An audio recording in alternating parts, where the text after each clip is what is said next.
बिस्मिल्लाहिर्रहमानिर्रहीम। एक दफ़ा मदीना मुनव्वरा में एक शायर ने हुजूर सल्लल्लाहु अलैहि वसल्लम की शान में गुस्ताखाना अशआर लिखे। जब उस गुस्ताख ने एक महफिल में गुस्ताखाना अशआर पढ़े तो मदीना मुनव्वरा में खलबली मच गई। सहाबाए कराम का एक गिरोह मुसल्लह होकर उस शायर के घर गया और उसे गिरफ्तार करके मस्जिद नबवी में लाकर बांध दिया। कुछ देर बाद हुजूर नबी करीम सल्लल्लाहु अलैहि वसल्लम नमाज के लिए तशरीफ लाए तो सहाबाए कराम हुजूर सल्लल्लाहु अलैहि वसल्लम से अर्ज गुजार हुए, या रसूल अल्लाह सल्लल्लाहु अलैहि वसल्लम, इस शख्स ने आप सल्लल्लाहु अलैहि वसल्लम की शान में गुस्ताखी की है। आप सल्लल्लाहु अलैहि वसल्लम ने नमाज की इमामत करवाई और फिर फरमाने लगे, इस गुस्ताख की जबान को खंजर से काट दिया जाए। वहाँ मौजूद जियत सहाबाए कराम रदियल्लाहु ताला अन्हुम बहुत हैरान हुए कि रहमतुल लिल आलमीन सल्लल्लाहु अलैहि वसल्लम ने आज ये कैसा सख्त फैसला सुनाया है। इस तरह तो काफिरों मुशरिक हुजूर अकरम सल्लल्लाहु अलैहि वसल्लम के इखलाक पर सवाल उठाएंगे। हर तरह सरगोशियां होने लगी। आप सल्लल्लाहु अलैहि वसल्लम के दामाद हजरत अली रदियल्लाहु ताला अन्हु भी पास ही बैठे थे।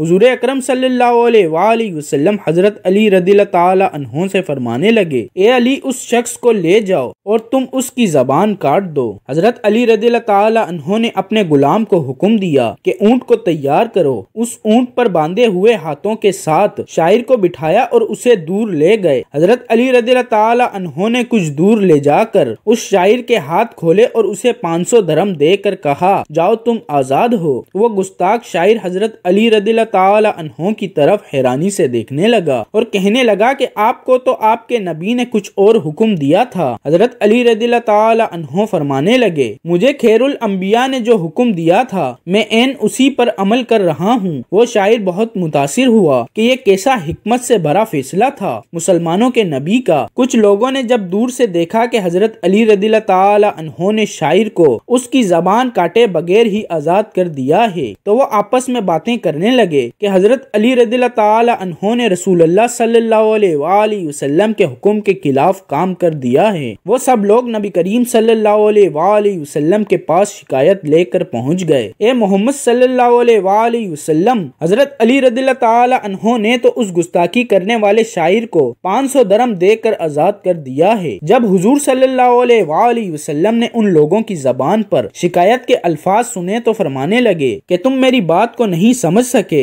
हजरत अली रदियल्लाहु ताला अन्हु मेरी बात को समझ गए थे। सब लोगों ने हैरानो परेशान होकर कहा, या रसूलल्लाह सल्लल्लाहु अलैहि वसल्लम, आपने तो यही फरमाया कि उस गुस्ताख की जबान काट दो, मगर हजरत अली रदियल्लाहु ताला अन्हु ने तो आपकी बात को मानने से इनकार कर दिया है, उसको 500 दिरहम के साथ आजाद कर दिया है। सब लोग सारा दिन इसी बात पर हैरान होते रहे। रात हुई तो वो सो गए। सुबह जब फजर की नमाज का वक्त हुआ, जब मुसलमान फजर की नमाज अदा करने के लिए मस्जिद में दाखिल हुए तो उस गुस्ताख को देखकर हैरान हो गए कि उसने इस्लाम कबूल कर लिया और मुसलमान हो गया। वो नमाज फजर अदा करने के लिए वजू कर रहा है। वजू करके जब वो नबी करीम सल्लल्लाहु अलैहि वसल्लम के पास आया तो उसने नबी करीम सल्लल्लाहु अलैहि वसल्लम को फरमाया, ए अल्लाह के नबी, आप सल्लल्लाहु अलैहि वसल्लम पर मेरे माँ बाप कुर्बान हों। मैं आप सल्लल्लाहु अलैहि वसल्लम की बारगाह में एक नात लिख कर लाया हूँ। नबी रहमत सल्लल्लाहु अलैहि वसल्लम ने फरमाया, ए मुसलमानों, मैंने कहा था कि आप सब मेरी बात को समझ नहीं सके। अली मेरी बात को समझ गए हैं। हजरत अली रदियल्लाहु ताला अन्हु ने